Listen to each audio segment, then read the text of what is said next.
Lorsque Lewis Hamilton a rejoint Ferrari, beaucoup s'attendaient à ce que le septuple champion du monde impose immédiatement son autorité au sein de l'équipe. Mais ce qui s'est déroulé lors des premières courses de la saison 2025 a surpris même les observateurs les plus expérimentés. Car malgré toutes les attentes, c'est Charles Leclerc, et non Hamilton, qui impose le rythme. Et ce week-end, avant le Grand Prix d'Arabie Saoudite, Hamilton a finalement admis à quel point Leclerc est en avance dans la maîtrise de la Ferrari, réputée particulièrement difficile à piloter. Mais il ne s'agit pas seulement de résultats. Il est question de style de pilotage, d'adaptation et de la capacité brute à extraire de la performance d'une machine capricieuse. Hamilton a récemment révélé qu'il étudiait les images embarquées de Leclerc afin de comprendre comment son coéquipier parvient à faire fonctionner cette voiture. Et ce qu'il a vu l'a laissé sans voix. Avant d'analyser en profondeur les révélations stupéfiantes de Hamilton et ce qu'elles dévoilent sur la dynamique interne chez Ferrari, n'oublie pas de liker cette vidéo, de t'abonner si tu es nouveau ici et de rester jusqu'à la fin pour ne rien manquer. Et si tu veux encore plus de contenu exclusif sur la Formule 1, pense à visiter ma deuxième chaîne dont le lien se trouve dans la description. J'y publie des mises à jour supplémentaires, des analyses détaillées et des histoires en coulisses du paddock. Abonne-toi là-bas aussi, tu ne voudras rien rater. Alors, qu'a exactement vu Hamilton dans le pilotage de Leclerc qui l'a tant choqué? Commençons par la voiture elle-même. Le modèle actuel de Ferrari est notoirement instable, une machine qui punit l'hésitation et récompense la précision. Et dans cet environnement instable, Charles Leclerc a développé un style de conduite presque téméraire. Sa préférence pour un réglage sur vireur n'est pas simplement inhabituelle. Elle frôle le radical. La plupart des pilotes, en particulier ceux ayant l'expérience d'Hamilton, préfèrent la stabilité. Ils veulent un arrière-train bien ancré, quelque chose de prévisible au freinage et de fiable en sortie de virage. Mais Leclerc accueille le chaos. Il conduit à la limite de l'adhérence, fait glisser l'arrière, équilibre la voiture dans des moments où d'autres relâcheraient l'accélérateur. C'est une approche risquée, mais entre ses mains, elle est aussi très payante, parfaitement adaptée aux particularités de la Ferrari. Hamilton, qui évolue en Formule 1 depuis près de 2 décennies, connaît mieux que quiconque les dangers d'une voiture imprévisible. Et malgré tous ses titres et son expérience, il a admis ouvertement qu'il avait du mal à dompter cette machine comme Leclerc le fait.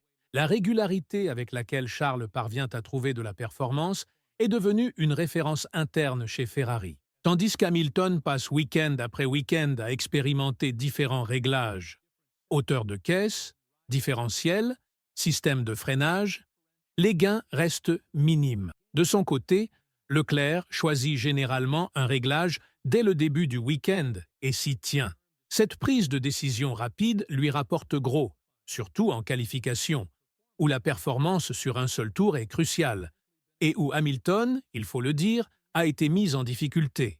On se souvient du Bahreïn, où Leclerc a devancé Hamilton de 6 dixièmes de seconde. Un écart énorme en Formule 1 moderne, surtout entre deux pilotes de classe mondiale avec une voiture identique. Et même si Hamilton est remonté jusqu'à la 5e place, le dimanche, l'histoire était déjà écrite. Leclerc n'est pas seulement plus à l'aise, il est plus confiant, plus instinctif et plus précis dans la manière dont il extrait de la vitesse de cette voiture spécifique. Mais cela va au-delà de la vitesse pure. Ce week-end marque le 131e Grand Prix de Leclerc avec Ferrari, le plaçant juste derrière des légendes comme Michael Schumacher, Kimi Räikkönen et Felipe Massa en termes de fidélité à l'équipe. Ce niveau d'engagement compte. Il ne s'agit pas seulement d'expérience générale, mais de connaissances institutionnelles profondes. Leclerc sait comment Ferrari réagit sous pression, comment fonctionne l'équipe d'ingénieurs durant un week-end de course, où pousser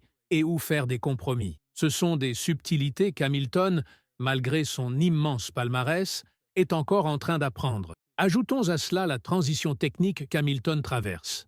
Elle est immense. Il a passé plus de 10 ans chez Mercedes avec une philosophie complètement différente. Tout, du ressenti de freinage, Carbon Industries contre Brembo, au déploiement du frein moteur, en passant par les logiciels qui contrôlent les aides électroniques de la voiture, est nouveau pour lui. Et ces changements, qui peuvent sembler mineurs pour un fan moyen, sont colossaux pour un pilote. Imagine devoir changer non seulement tes outils, mais aussi toute ta manière de travailler au milieu de ta carrière. C'est exactement ce que fait Hamilton. Et même s'il progresse clairement, comme il l'a dit lui-même, il a appris plus ce dernier week-end que lors de tous les précédents réunis, il reste en retrait. Ce qui est peut-être le plus révélateur, c'est l'état d'esprit d'Hamilton. Par le passé, il façonnait la voiture selon son style de pilotage. C'était une partie de son succès chez Mercedes. L'équipe était construite autour de lui. Mais chez Ferrari, il a dû abandonner cette philosophie. Il change lui-même pour s'adapter à la voiture, quelque chose qu'il n'avait jamais vraiment eu à faire auparavant. Il modifie ses entrées, ajuste sa manière de freiner, réapprend à faire pivoter la voiture en milieu de virage, et surtout, il étudie les on-board de Leclerc pour essayer de décrypter la magie qui place le monégasque devant chaque dimanche. Ce n'est pas juste de l'humilité, c'est la reconnaissance qu'il doit évoluer pour pouvoir gagner en 2025. Il doit atteindre le niveau que Leclerc a établi au sein de Ferrari, discrètement, méthodiquement et sans relâche.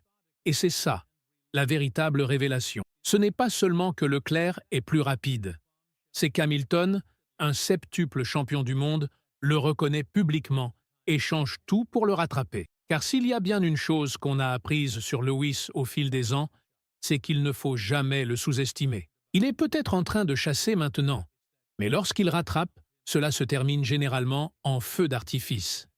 Que se passe-t-il ensuite? Eh bien, l'Arabie saoudite n'est pas juste une course de plus au calendrier, c'est un véritable test.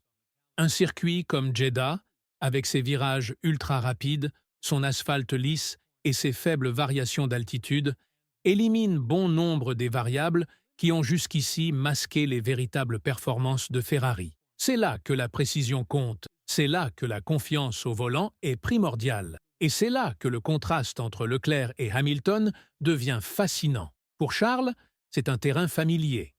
Il a déjà prouvé qu'il pouvait extraire chaque dixième de performance quand cela compte. Mais pour Lewis, Jeddah pourrait bien être le premier circuit de la saison 2025 où son adaptation croissante aux exigences de Ferrari se transforme en quelque chose de grand. Pas seulement pour lui, mais pour toute la dynamique de l'équipe. Car soyons honnêtes, il ne s'agit plus seulement de temps au tour ou d'écart en qualification. Il est question d'identité.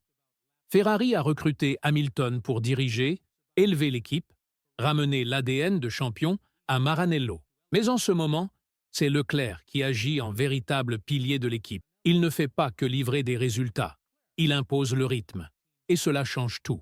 La vraie question est, Hamilton peut-il renverser la situation? Tous ses efforts en coulisses, ses analyses techniques, sa volonté d'évoluer en tant que pilote, vont-ils enfin porter leurs fruits? Non seulement en dixièmes de seconde, mais aussi en élan psychologique? Car au fur et à mesure que cette bataille se poursuit, chaque week-end devient plus qu'une simple course. Il devient une déclaration. Chaque séance de qualification, chaque départ, chaque message radio entre pilote et mur des stands, tout cela alimente le récit interne de Ferrari. Et ce récit, à l'heure actuelle, penche clairement en faveur de Charles. Mais c'est aussi ce qui rend ce moment si captivant. Car s'il y a bien quelqu'un sur la grille capable de transformer l'adversité en puissance, c'est Lewis Hamilton. Il n'est pas là pour la nostalgie, il est là pour gagner. Et s'il commence à combler l'écart à Jeddah, ce ne sera pas seulement un signe de progrès. Ce sera un avertissement pour Leclerc et le reste du plateau. Il ne s'agit plus seulement de savoir à quel point la Ferrari est rapide. Il s'agit de savoir à qui elle appartient vraiment.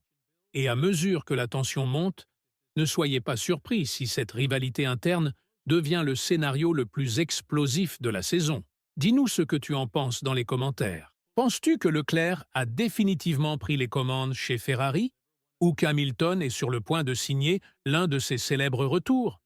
Ferrari peut-elle gérer deux pilotes alpha dans le même garage? Si tu as aimé cette vidéo, laisse un like pour soutenir la chaîne, abonne-toi pour plus d'analyses approfondies de la Formule 1 comme celle-ci et active la cloche pour ne rater aucune mise à jour. Car ce n'est que le début. Et si Ferrari commence la saison de cette manière, Imagine le drame quand tout atteindra son apogée plus tard cette année. Merci d'avoir regardé et à très bientôt pour une nouvelle vidéo. Reste connecté.